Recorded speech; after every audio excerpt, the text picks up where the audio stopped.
All right, so couple of announcements. Don't forget the Taco Cook-Off team registration is open. So that's April the 19th, Sunday from 10:30 to 12:30 at Hotel Contessa. I think I only have one team signed up so far, so there's still room for three more teams. Get your classmates together in a group of three.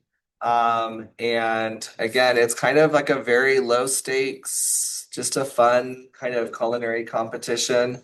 Um, you can, if you're a pastry student, you're more than welcome to participate. You don't necessarily have to be a culinary major. It's open to anybody in the department. And essentially, you're going to come up with your team of three people, you're going to come up with three different tacos and you're going to prepare them in an hour for the judges to taste. Pretty much the only requirement is that you come dressed in your chef uniform with your toolkit. Um, all the other materials and things like that will be provided there at the competition. So, and then also remember if you are driving to Hotel Contessa, the hotel is providing complimentary valet for one car per competitor. So you can park, you don't have to worry about finding parking downtown. You can park there at the Hotel Contessa. So the link is here, ready for students to register. Okay. Questions, comments, concerns about that? All right. The other thing, for those of you who are here in class, I think we worked on this last class about signing up for the food show. You guys all did that on Thursday last week, I believe. So if you did not get a chance to sign up for the food show, you're more than welcome to do that today by using this QR code on this second page. I'll leave it up here. Um, and then for everybody who's online, I will make it a point to get that posted today before I leave. So if you want to register online, April 14th, we basically are going to be having class there at the food show. Okay. Um, so class field trip, I am developing a kind of one page document for you to walk around with to help you. If that way, if you're not familiar with the food show, kind of gives you some questions to ask. And then also to bring it back to our class materials, you all, whether you are culinary or pastry, or whatever, it doesn't really matter, I guess, but you are going to cost out either an entree, which includes your protein, starch, vegetable, and sauce, or you can choose to cost out a dessert by using different vendors that are there at the food show. Um, so walking up and talking with them about the products that they offer, and then you'll use those different ingredients to put together to create a composed dessert or a composed entree as a class activity. All right. Questions, comments, concerns? All right. Let's get into chapter 10. Right, we're doing chapter 10 this week? Or 9 and 10? Just chapter 10. Yeah, just chapter 10.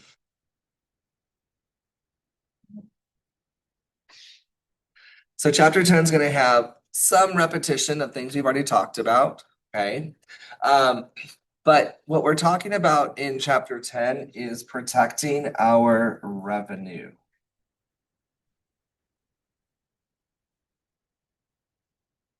We're protecting our revenue, and revenue is equal to what?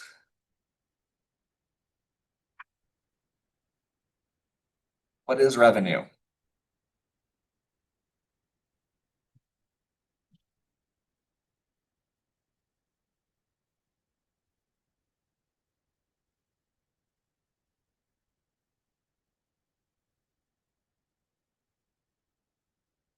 Revenue a good thing or a bad thing? Okay, why is it a good thing? It's how much money we brought in. So our revenue is our money. Okay. We could also say our revenue is our sales. Okay. Revenue is equal to money or sales. Why is it important to protect the money and the sales?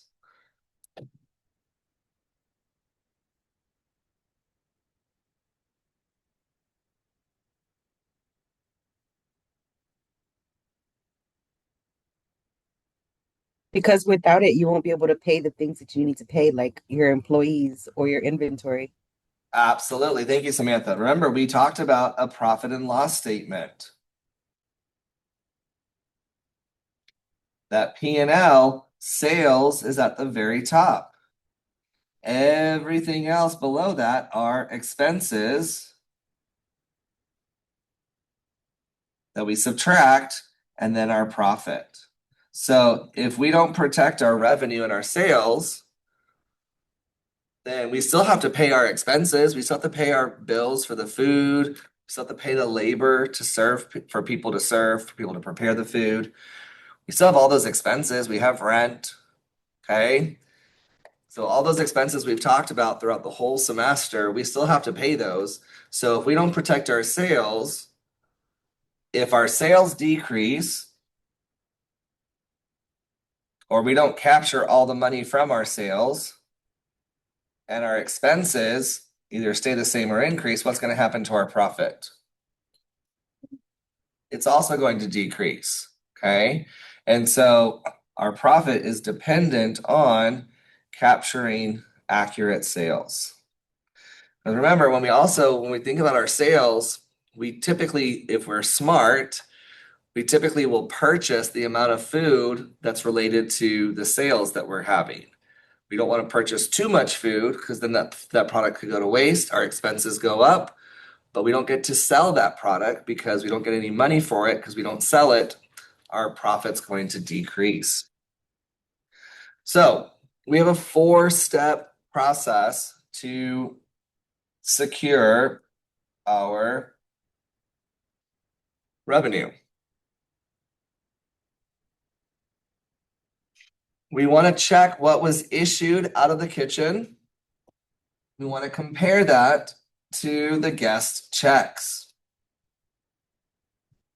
Why do we want to compare what was sent out of the kitchen to what was written down on the guest checks?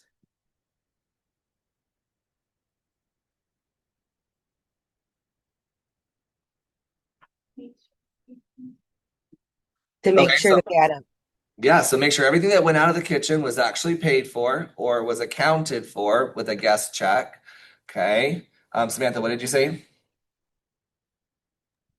Pretty much that to make sure everything adds up properly. Yeah, absolutely. So to say whatever was written down on those tickets, so if somebody doesn't write down a New York strip and a ribeye steak was served, or somebody doesn't write down, I don't know, um, a pasta and what was actually written down was the thing that was actually served, not something different. Okay.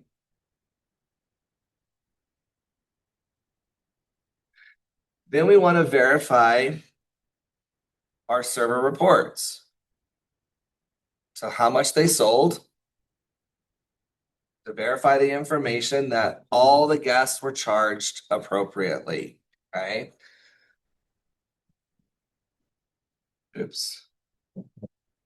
So when I worked at Chester's Hamburgers, okay, um, we would write the tickets on the front, cheeseburger, hamburger, French fry, onion ring, large Coke, large Sprite. Okay. So that's what our ticket would look like on the front. And then the cashier would type all the information into the computer, okay, into the system. And then once they would give the total and they process the payment, the ticket would go into the printer. And on the back side, it would print out everything that was written down and the total. Okay. So it just basically print everything out on the back.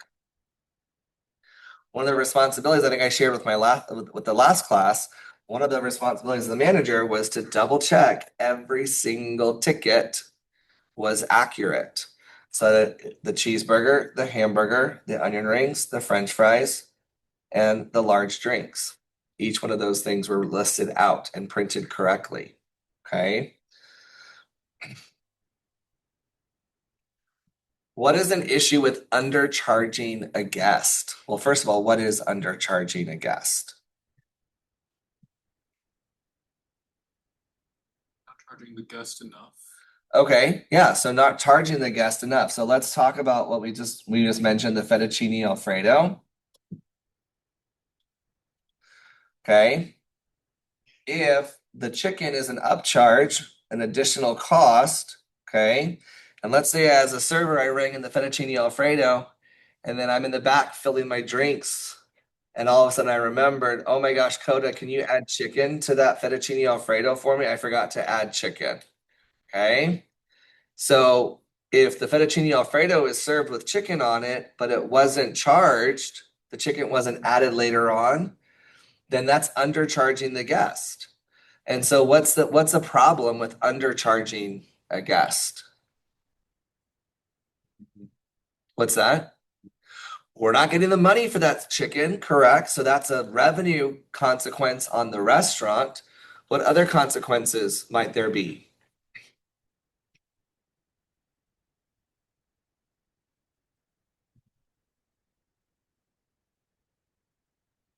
The server get in trouble?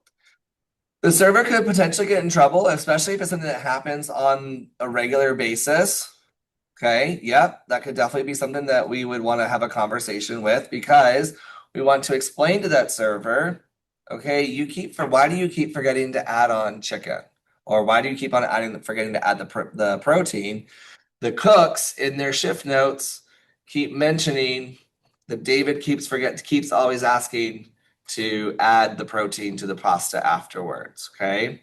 And maybe it's not happening on every table, but maybe it's happening on some tables. Okay. And so we will, as a manager, we want to be aware of those patterns and identify those patterns. Have a conversation with Coda. Hey, the next time David asks you to add the protein to the pasta, just let me know. And then as a manager, I'm going to go out, I'm going to take a note of the people that are at that table. And if it happens again and again, and it's the same people at the table, well, then that's a pattern. Okay. Um, and so, yeah, we're not getting the money for that particular item. But what if it's just a random guess? What if it just happens? Uh, they forget to, let's say we charge them for, um, a medium drink, but we give them a large drink. We're undercharging them. What are their expectations? Uh, Each time they come in, they're gonna want it just the same way. Right. So then what happens when they come in and Ashton is the cashier and Ashton charges them for the large drink instead of the medium drink? They're gonna think, why is the total more this time than it was last time? I'm ordering the exact same thing. And so undercharging a guest is an issue because it sets that precedent of that. Kind of goes back to that story, the example I shared with you all when I didn't add the drinks to the check because my trainer not told me not to add the drinks. But then once my manager explained it to me that people tip on a percentage and adding that chicken to that fettuccine alfredo or adding the drinks to the table, the check allows you to bring up your check average, which then usually results in a higher tip because people usually tip by percentages. What about overcharging a guest? Overcharging means we get more money than what we provided. So the sales are there, but what does that do for our guests? Sorry.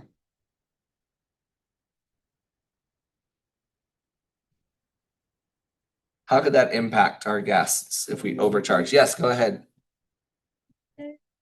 Okay, can you give me an example of something that might an occasion that might happen?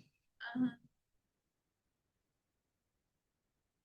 Be like the but it's like on the menu, like, Say like someone's been ordering that item and it suddenly it goes up, or like it's been a regular item and price goes up, less people order it. Okay, so that's where we actually are charging them the accurate price. But what if we're overcharging on Actually something? I had an incident like that happen with my sister-in-law. Every other morning she'll go to the same restaurant, order the same thing, and she takes it to go for my brother. Well, one day she was overcharged by like $10. And when she caught that, she went to go and let them know, hey, this is what happened. They didn't handle it properly. So she no longer goes there. So Yeah, she doesn't trust the mistrust is a thing that can happen. absolutely. That definitely can happen. Similar situation that happened to me, Cherokee, while you're still thinking, and if you come up with something great, if not, no big deal. But some of the similar experience that I had with a restaurant up in North Texas, up in Denton.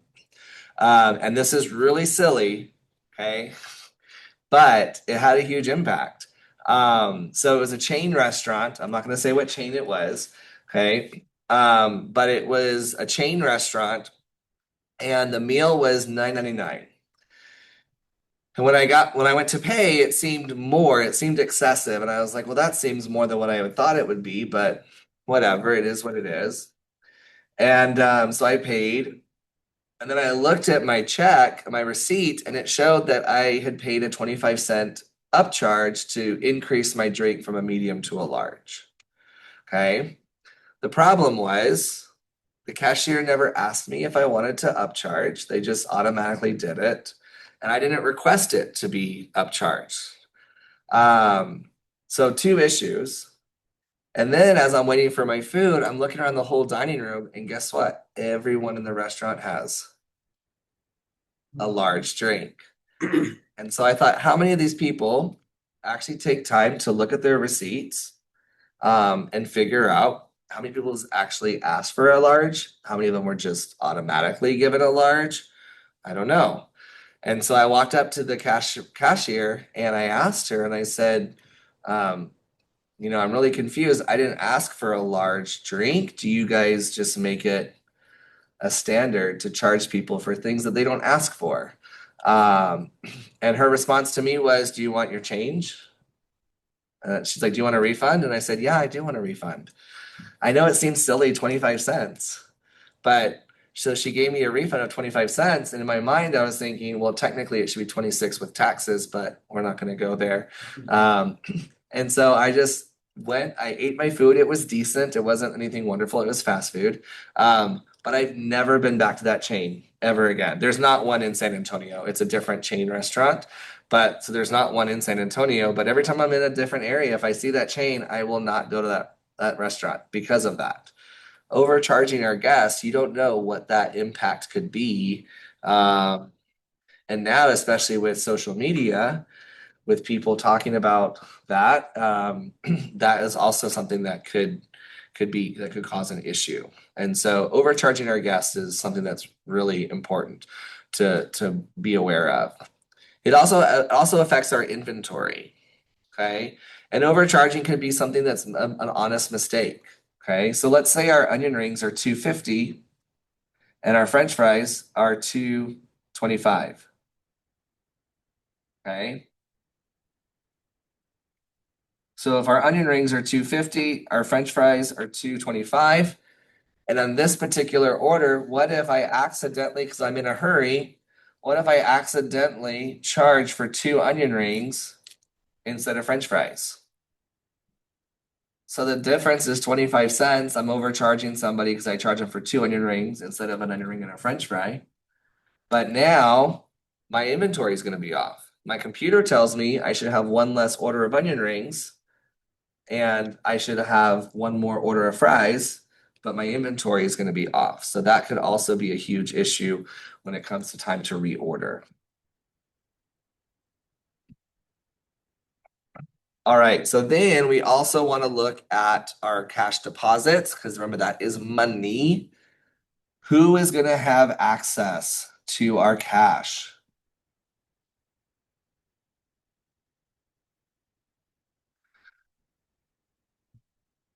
So the managers could potentially have access to the cash. As a server at TGA Fridays and Cheesecake Factory, I had to have my own cash. So if a guest needed change, I'd pull it out of my pocket to give them change out of my cash that I already have. So that's that bank that we talked about last class.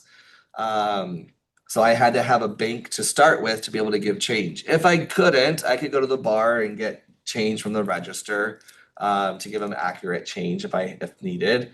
But we want to identify who has that control and that access to the cash. If we have a cash register, I was at Chester's, the cashier had access and the manager had access for 15 minutes while that person was on a break. And chances are the cashier goes on break when it's really slow. So chances are that manager is probably only going to give like maybe 2 or 3, maybe 4 transactions. So we want to make sure we're controlling that access. Okay. We also want to verify our debit card and credit card payments.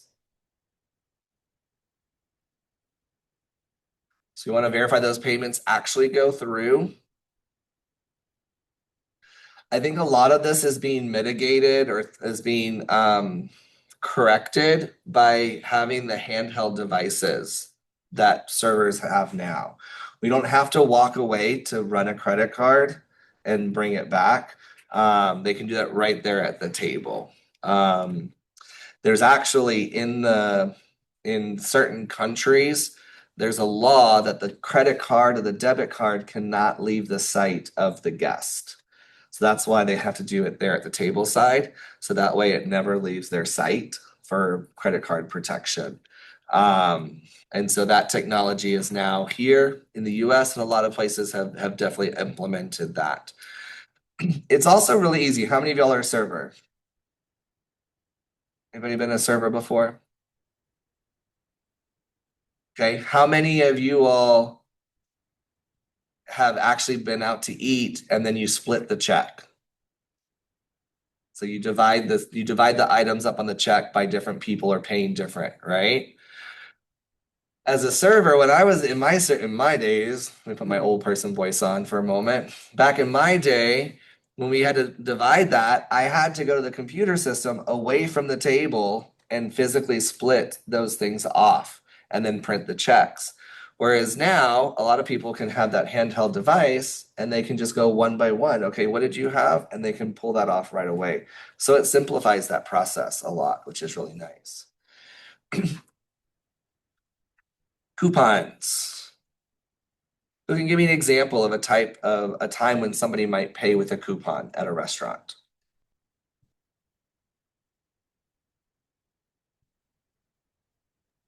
Like when kids get those coupons for free meals for perfect Okay. attendance. Okay, cool. I'm gonna use that. Perfect attendance coupon for a free meal, or maybe like a free ice cream or something like that. What else? It's like how the Spurs has the Pluckers 5 wings. Okay, what's the Spurs things for the Pluckers for 5 wings? You could just get 5 wings for free. You get 5 wings for free from Pluckers when the Spurs are playing? They have to do like a certain amount of points or whatever. Oh, then after that they get the Yeah. promotion. Okay, cool. That's It's neat. good to know. Okay, so that kind of promotion, we want to make sure we are tracking how long we have to enter that information into our system so that we can track how many people actually use that promotion. Because chances are Pluckers is paying a pretty good dollar amount to the Spurs to be able to have that promotion as a marketing or as an advertising, right? Because how many people are going to go in and only eat 5 wings? They're going to order more than that, right? And so what they order more, those 5 wings gets you in the store. And then what you order more, hopefully, will cover the cost of that promotional expense. If it doesn't, right? If we run the data on our computer systems and it doesn't show that that's really a valid promotion, people really aren't taking advantage of that, well, then I'm going to decide, okay, is this I'm gonna make up a number, don't quote me on this, right? But is this $150,000 to the Spurs as a promotional marketing dollar amount to have Pluckers 5 wings if the Spurs hit a certain point value? Is that $150,000 worth it? If it's not, if I'm not making the same money in return after the fact on the same people who cash in that, then maybe I might reconsider a different dollar amount in the future. Maybe I might consider revisiting whether I'm going to do that or not. Okay, so that's a good. We have to keep track of those coupons and those other types of promotions. Okay, I'm a huge sucker for this. Anybody have the Whataburger app?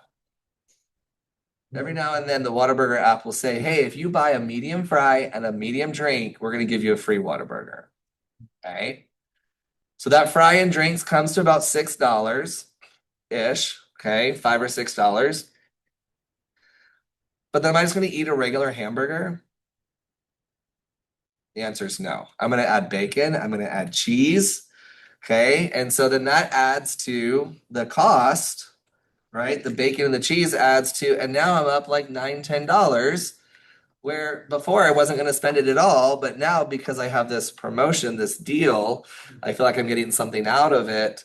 That those coupons we have to track and see. And now it's to the point where technology is so sophisticated that you can actually do customized marketing to individuals, individualized marketing. Anybody at Kohl's? Anybody go to Kohl's, shop at Kohl's anytime? I like shopping at Kohl's. But they'll have promotions where you get a 20, 30, 20, 10, 20, or 30% off your purchase. And I noticed that if I haven't been there in a long time, guess what percentage I get? I get 30% because it's like, hey, you haven't been here in a long time. Let's give him 30, and that's going to inspire him to come in and buy something that he probably doesn't even need. But because I have 30%, I might as well use it, right? Um, Whereas if I get a 10%, I'm like, 10%, that barely covers the tax. I'm not going to worry about that too much. So those we have to keep track of those coupons and those promotions. Those coupons translate to not only money, right? The cost of that free kids meal, because they have perfect attendance. There's a cost associated with that, as far as the food costs, but also we can track how popular something is. Um, and if something is really, really popular, we might either consider doing it more. But if you do it too often, people get accustomed to it. And so then it kind of loses its specialness. The last step is verifying those deposits. So as a server, I would have to do my own deposit. I would print out my long receipt. It would have my sales, my total amount for sales. It would have cash. It would have credit card. It would do credit card tips. It'd have all this other data. Okay. And so essentially, it would tell me how much my deposit is going to be. I take that amount, fold it up. I take all my credit card slips. I have to verify I have all my credit card slips to staple to my report. I put the cash there. I make my deposit. Okay. The manager takes everybody's sales, takes the bartenders, puts them all together for the total deposit for the restaurant. Okay. So we want to verify that those deposits are accurate. And so oftentimes it needed my signature and it also needed my manager's signature to make sure that two people have looked at this. Okay. Now at TGI Fridays, we were a small staff, maybe 4 or 5 servers at one time. Cheesecake Factory, it's a little different story. So at Cheesecake Factory, I would actually have to take my sales receipt with everything, roll it up, put it into a little tube, and then I drop it into the safe or into the box. The manager would then have to, when they have time, go through and verify everything. Okay. So That we want to verify who's making those deposits, what the procedures are. And then we have our credit cards and debit cards.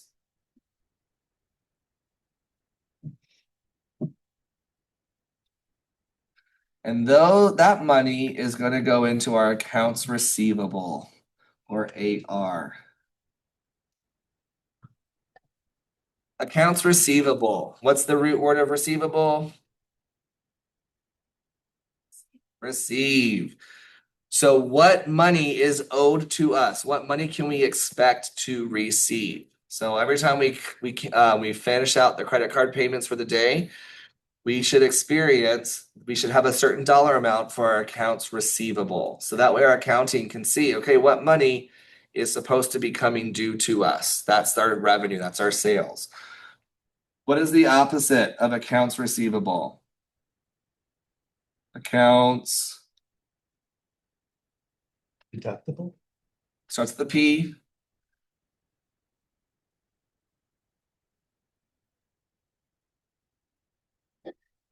Any guesses? Accounts payable. Those are our bills.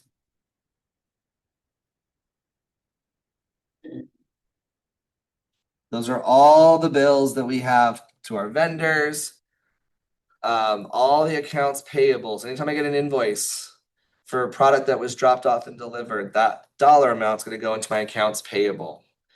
So it's my responsibility as the accountant to hopefully make sure my receivable and my payable all lines up. I want to have more money in the receivable so I can pay all my bills. Okay. When I was an event planner for a venue, I would also bartend part-time for them as well. And on our credit card, there was a settlement button. On our credit card machine, there was a settlement button. If I did not hit that settlement button at the end of my bartending shift, then all the dollars, all the charges would just hang out there until we hit settle.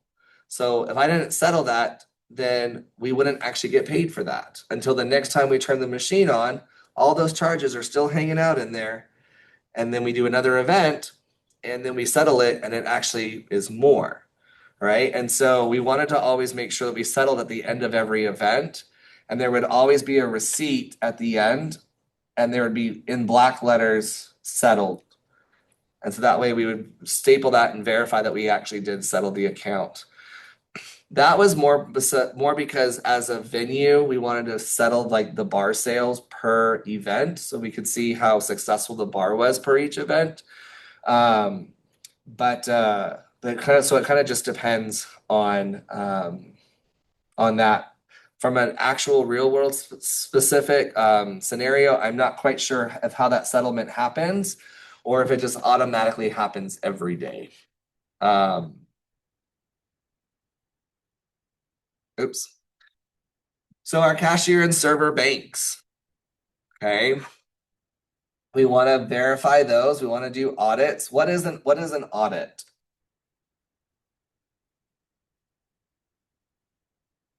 What is an audit? How many of you have heard of the word audit? But you don't know what it is. Okay. It's where your inventory and your cash are checked. Like it's double checking. Yep. So it's a system of checks and balances.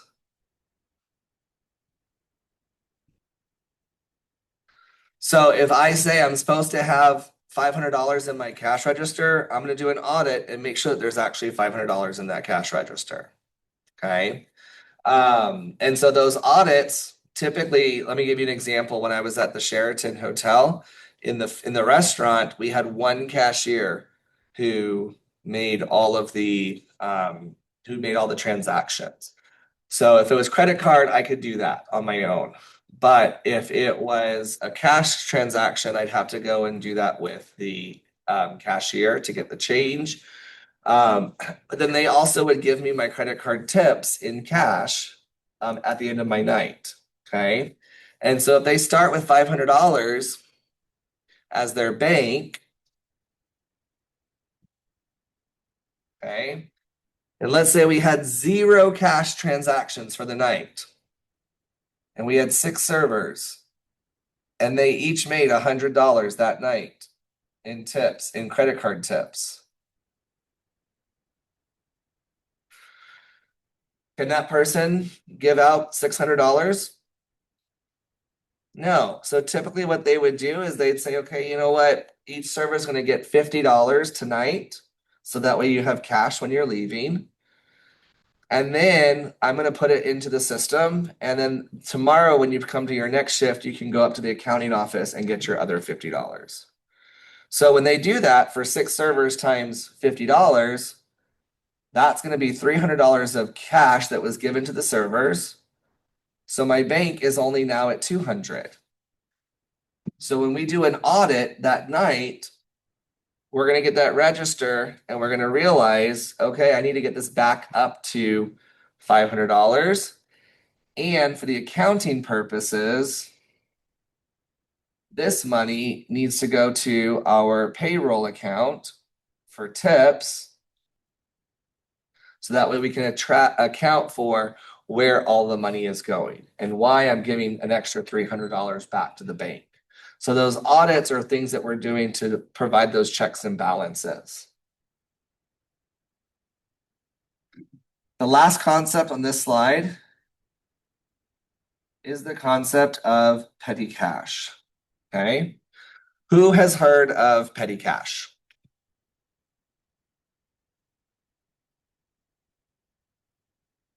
Who has not heard of petty cash? Okay. So petty cash essentially is an emergency use.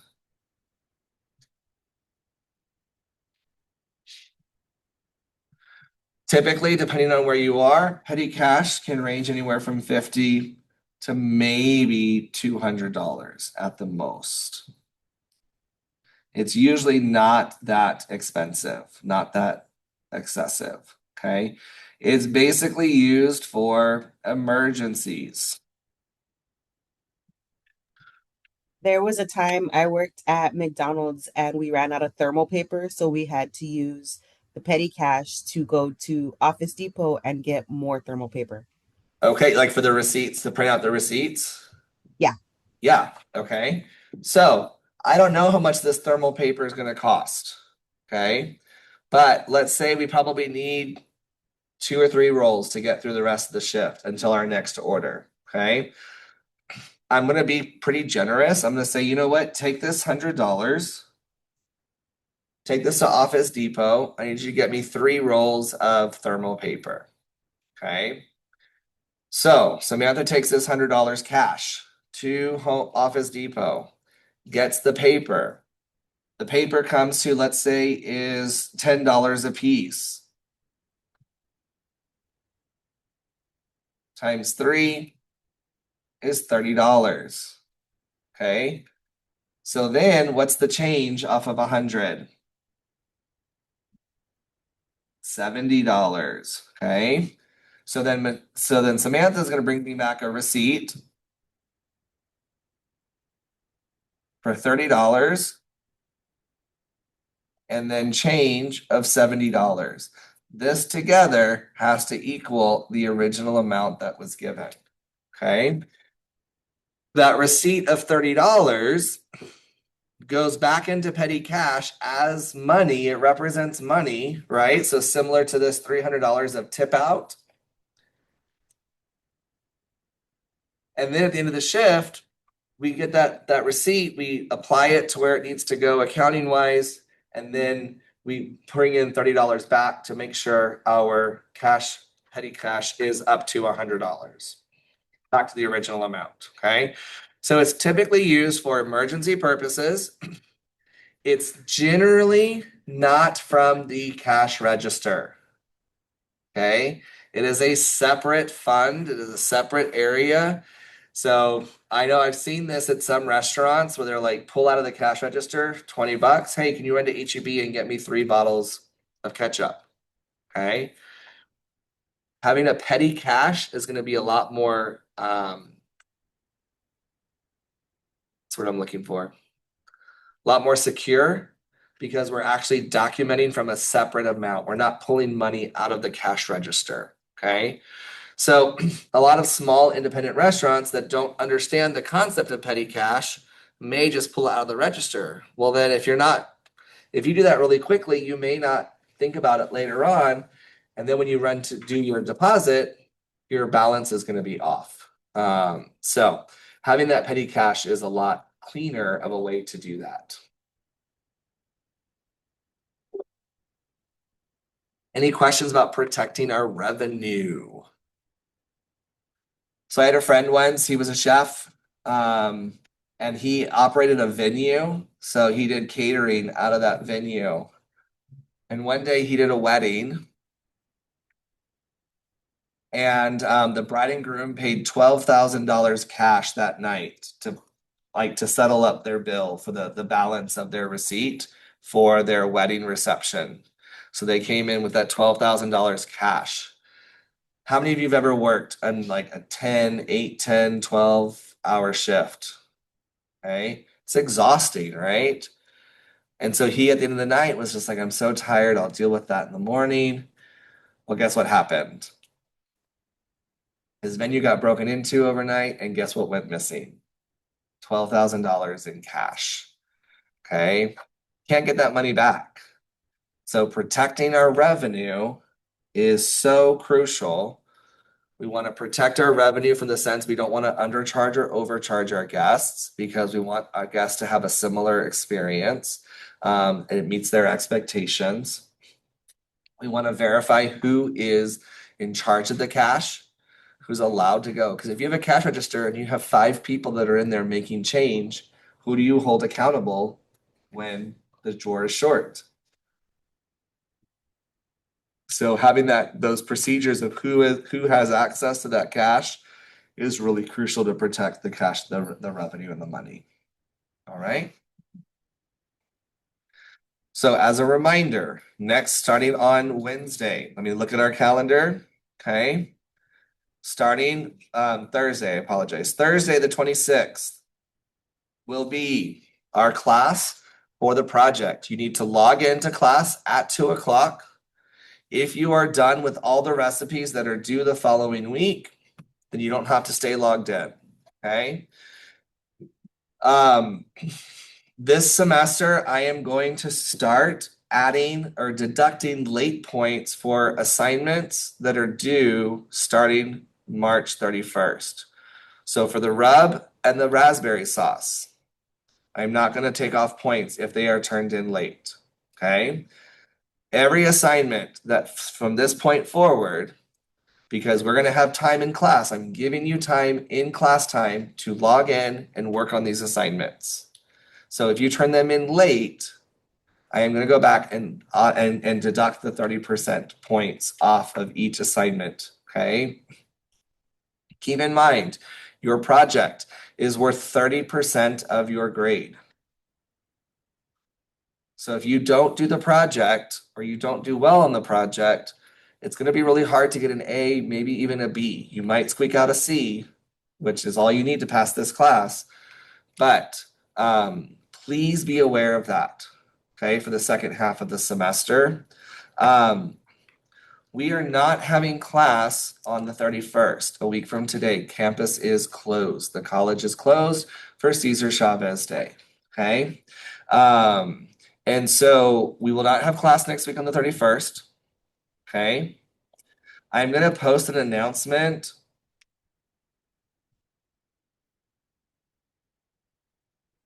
All right, if you just came in, if you'll type your name in the chat for me, just so I can keep track of that, please. What was I saying? Oh, I know. So my class meets on Monday and Wednesday, Tuesday and Thursday at 2:00. So the same time as our class, I also meet on Monday and Wednesday. Okay. And then I also meet at 6:45 p.m. on Wednesday nights. I'm going to post an announcement about this because it is the exact same link. It's the exact same link as the Zoom class. So I use the same link for all three classes. So if it's Monday and it's 2 o'clock, between 2 and 3:15, if you want to log in because you have questions about the project, you absolutely can. At 6:45 on Wednesday nights, I'm in this room or online as well. Okay, so you all can access anytime. There's not an excuse to not have these project assignments done. Okay. Questions, comments, concerns? All right. So before I leave today, I will post the digital link for the food show registration, as well as the pertinent information as you're registering. If you've not registered and you want to come, you can scan the QR code here in class. Thank you so much. Thank you, thank you, thank you. I'll see y'all. Have a great day.